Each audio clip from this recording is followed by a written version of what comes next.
ప్రస్తుతానికి మనం Janasena fire brand MLA తాడేపల్లిగూడెంలో బొలిశెట్టి శ్రీనివాస్ గృహంలో అయితే ఉన్నాం. వారు మనతో ఉన్నారు. వారిని అడిగి మరిన్ని విశేషాలు తెలిసిన ప్రయత్నం చేద్దాం. నమస్తే అండి. ముందుగా నమస్తే. ఎమ్మెల్యే గారిని నమస్తే. సార్ చెప్పండి. మొన్నటి వరకు ప్రతిపక్షంతో పోరాడారు. ఇప్పుడు అధికారులతో కూడా పోరాడుతున్నారని మనకు తెలిసింది. అది నిజమేనంటారు? పోరాటం ఏం లేదు, సహకరించమని అడుగుతూ ఉన్నాం. ప్రజలకు సేవ చేస్తా ఉన్నాం, సేవకులుగా ఉండమని చెప్తున్నాం. ఏ ఆఫీస్లోనూ డబ్బులు ఆశించకూడదు, మనం సర్వీస్ చేయడానికి ఉన్నాం, మరి ప్రజల కోసం సేవకులుగా ఉందాం, అధికారులం కాదనే విషయాన్ని మనం చెప్తున్నాం తప్ప ఎవరితో పోరాడే ప్రసక్తి లేదు. పని చేస్తాం, దాంట్లో అనుమానం లేదు. అయితే గత ప్రభుత్వం తార్ రోడ్లు గుంతలు పడితే గ్రావెల్ వేసిందని అన్నాం. మీరేంటి తారు వేస్తున్నారంట, నిజమేనా? తార్ రోడ్డు మీద తారే వేస్తారు, చేతకాని వాళ్ళు గ్రావెల్ వేస్తారు, గడ్డితో కలిపిన మట్టి వేస్తారు. కాబట్టి సిస్టమేటిక్గా పనిచేస్తే ఈ రోడ్లు పాడైపోతే సగం కారణమే కొట్టుకొచ్చినాడు. కాబట్టి ఇవన్నీ కూడా ఎప్పుడో చేయించుకోవాలి. ఇవన్నీ చిన్న గొయ్యిని వదిలేస్తే అది పెద్ద గొయ్యి, పెద్ద ఇదైపోతుంది అది. కాబట్టి దీన్ని అన్నీ కూడా ఇదివరకు పాలకులు పట్టించుకోలేదు. ఖచ్చితంగా ఇప్పుడు అవన్నీ పనిచేద్దాం, అంతే. మనం కొత్తగా చేసేది ఏం లేదు.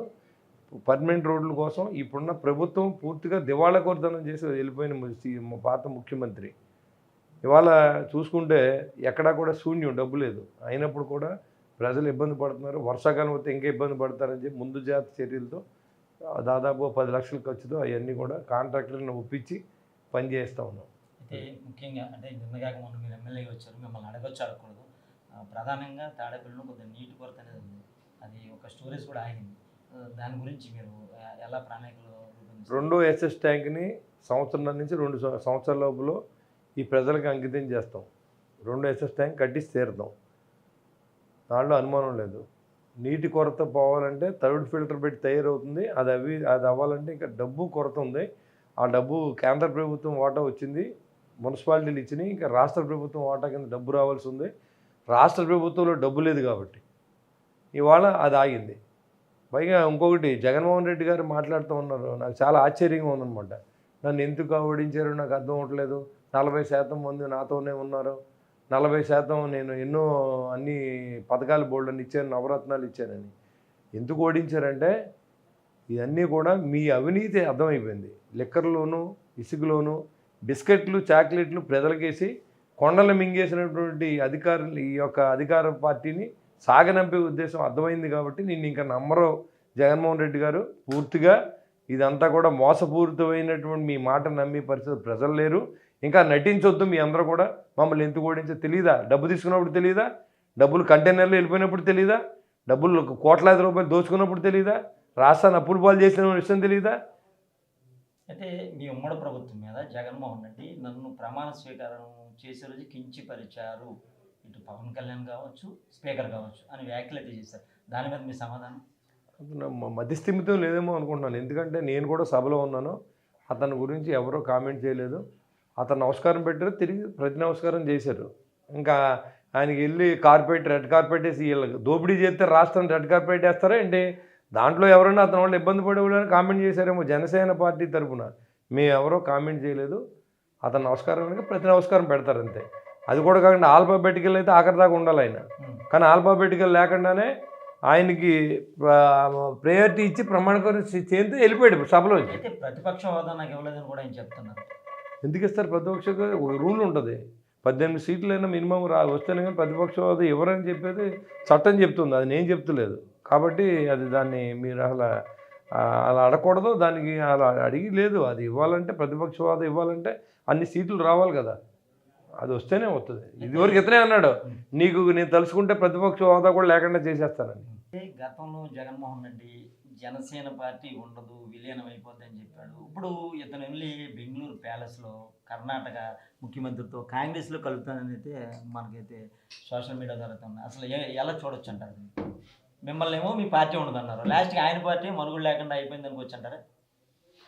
ఏదైతే వాళ్ళు అన్నారో, ఇప్పుడు పవన్ కళ్యాణ్ గారిని సభలోకి రాకుండా చేస్తాం, మెట్లు ఎక్కనివ్వం, ఇది మాదే అనుకున్న వాళ్ళంతా ఇవాళ సభలో ఎవరు లేరు.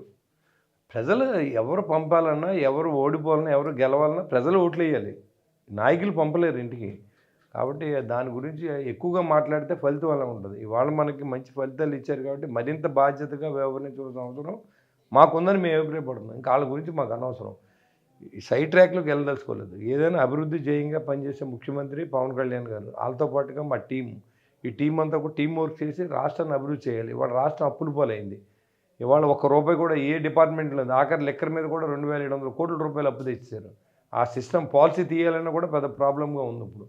ఈ జనం దగ్గర డబ్బులు రేట్లు ఎక్కువగా అమ్మేసి ఆ డబ్బులు అప్పు కడదామని చెప్తే ఇప్పుడు ఆ రేట్లు తగ్గించాలా, లేకపోతే కొత్త పాలసీ పెట్టాలా అంటే ఆ అప్పు తీర్చాలి. అప్పు తీర్చాలంటే ప్రభుత్వంలో డబ్బులు లేవు. అంటే ప్రస్తుతానికి మీ నియోజకవర్గంలో ఇటువంటి సమస్యలు ఉన్నాయి, వాటిని ఎలా మీరు నెరవేర్చే దిశగా అడుగులు పెడుతున్నారు? మా నియోజకవర్గం అంతా సమస్యలే. నీరు సమస్య ఉంది, దోమల సమస్య ఉంది, శానిటేషన్ సమస్య ఉంది. తాడేపల్లి ఊళ్ళోనే కాదు విలేజ్లు అన్నింటిలో కూడా జగనన్న కాలనీకి తూతూ మంత్రంగా ఏదైతే కుడికాలువ పోలవరం కుడికాలువ ఉన్న మట్టి అంతా తీసుకొచ్చి తాడిపూడి కాలువ మట్టి తీసుకొచ్చి దాన్ని అంతా ఇక్కడ కొండలు మాయం చేసి ఈ కాలనీలు పూడ్చి దాదాపు 10 కోట్ల రూపాయలు బిల్లులు పెట్టిన రాజకీయ నాయకులు. అదంతా నిగ్గు తేలవలసిన అవసరం ఉంది. దాని మీద కూడా ఎంక్వైరీ చేయిస్తాం. అది ఇలాంటివన్నీ చాలా జరిగినాయి. ఇప్పుడు అవన్నీ కూడా జగనన్న కాలనీలో రోడ్లు లేవు, డ్రైన్ లేవు, కరెంట్ లేదు, వాటర్ లేదు. ఇవన్నీ అరేంజ్ చేయాల్సిన అవసరం ఉంది. కాన్స్టిట్యున్సీలో ఎక్కడికి వెళ్తానికి ఏ గ్రామానికి రోడ్డు లేదు. అటు విప్పర్ రోడ్డు కానీ, ఇటు మాధవరం వెళ్ళి రోడ్డు కానీ, జగన్నాథపురం మాధవరం రోడ్డు కానీ, జగన్నాథపురం నవాపురం రోడ్డు కానీ, అంతేకాని కోరుమిల్లి కొందేపాడు అసలు ఎక్కడికి వెళ్ళడానికి కాలు బయట పెడతానికి రోడ్డు లేని పరిస్థితిని తీసుకొచ్చారు ఈ 5 సంవత్సరాలు. కాబట్టి ఇవన్నీ కూడా కొంచెం టైం పడుతుంది. ఎందుకంటే ప్రభుత్వంలో డబ్బు లేదు కాబట్టి. మనం ఎన్నో మాటలు ఇస్తాం, ఖచ్చితంగా చేస్తాం, కానీ ఈ టేక్ సమ్ టైం. ఆ టైం ఇవ్వాలి ప్రజలు. ఖచ్చితంగా అర్థిస్తూ ఉన్నాను నేను. కొంత టైం ఉండే ఖచ్చితంగా మేము పని చేస్తాం. అందులో అనుమానం లేదు, అన్ని రోడ్లు వేస్తాం మన టైంలో. దానికి ఆ ప్రయత్నాలు అన్నీ జరుగుతున్నాయి. చాలా రోడ్లు మొదలు పెట్టిస్తాం. కాంట్రాక్టులు అందరినీ డబ్బులు అడిగి చాలామంది కాంట్రాక్టులు పారిపోయారు, కానీ మళ్ళీ తీసుకొచ్చి కొన్ని పనులు మొదలు పెట్టించాం. కాబట్టి తప్పనిసరిగా ఈ కాన్స్టిట్యున్సీని మొదటి వరకు నిలబెట్టే ప్రయత్నం నేను చేస్తాను. అయితే మాజీ మంత్రి కొట్టి సత్యనారాయణ ఎన్నో ఆయన మీద అయితే డబ్బులు తీసుకున్నాడని అభియోగాలు అయితే ఉన్నాయి. వాటి మీద ఏమన్నా కేసులన్నా పెట్టించి వచ్చిన ఉందంటారా? లంచాలు ఇచ్చిన వార్త.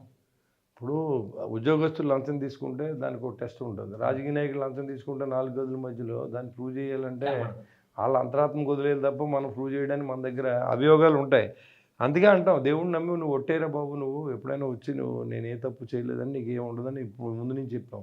కాబట్టి దాని మీద యాక్షన్ తీసుకుంటారు. సరైన ఆధారం ఉంటే ఖచ్చితంగా యాక్షన్ తీసుకుంటారు. ఇప్పుడు ప్రభుత్వం మీద తీసుకుంటారు, ఈ ఐఏఎస్ల మీద తీసుకుంటారు. ఎందుకంటే సంతకాలు పెట్టి దానిలో అధికారుల మీద తీసుకుంటారు. ఇప్పుడు మున్సిపల్ అధికారుల మీద తీసుకోవచ్చు. అంతేగాని ఎమ్మెల్యే చెప్తాడు అప్పుడు, కానీ చేయకూడదు అనేది వీళ్ళకి తెలియాలి.